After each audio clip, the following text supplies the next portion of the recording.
శివాయ గురువే నమః. శివశరణార్థులందరికీ కూడా కార్తీక మాస సందర్భంగా శుభాకాంక్షలు. అందరికీ కూడా నమస్కారం.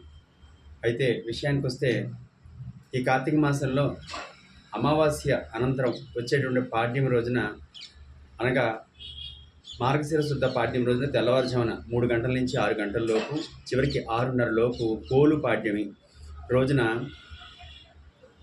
పాడ్యం దీపాలు పెడతారు. అయితే పోలిని స్వర్గానికి పంపుట అంటారు కదా.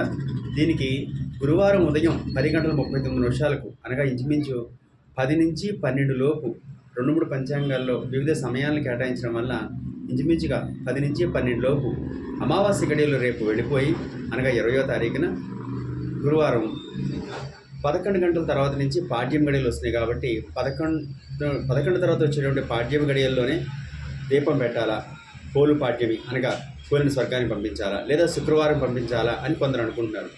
దీనికి వివరణ ఏమిటంటే, సనాతన మన వేదశ ధర్మం ప్రకారం కూడా పాడ్యం గడియలు తెల్లవారుజామున 3 గంటల నుంచి ఏదైతే ప్రారంభమవుతాయో, 3 గంటల సమయంలో ఉన్నటువంటి పాడ్యం గడియల్లోనే, అనగా తెల్లవారుజామున బ్రాహ్మీ ముహూర్తం దగ్గర నుంచి సూర్యోదయం లోపు పోలిని స్వర్గానికి పంపించడం. ఒక దీపం అరటి దొప్పలో కానీ, కొబ్బరి యొక్క చెక్కలో కానీ, లేదా ప్రమిదిలో కానీ పెట్టి నదీ తీరాన్ని విడిచిపెట్టి అనంతరం పోలి స్వర్గం అంటూ పోలిని స్వర్గాన్ని పంపిస్తారు. అనంతరం కార్తీక మాసం నెలంతా చేసినటువంటి దీక్షని, అనగా ఉల్లిపాయ వెల్లిపాయ తినకుండా బ్రహ్మచర్యం పాటిస్తూ కార్తీక మాసం నెలంతా క్షార కళ్యాణం, అనగా కేశఖండన, గడ్డం చేయడం లాంటివి మగవాళ్ళు చేయకూడదు కనుక ఇవన్నీ కూడా, ఈ ఉపవాస దీక్షలు, ఏకభుక్తం, ఉల్లి వెల్లుల్లి నిషిద్ధం, అనంతరం క్షార కళ్యాణం, ఈ దీక్షల నుంచి రేపు పాడ్యం రోజున, అనగా ఎల్లుండ 21వ తారీఖు శుక్రవారం నాడు విరమించవచ్చు.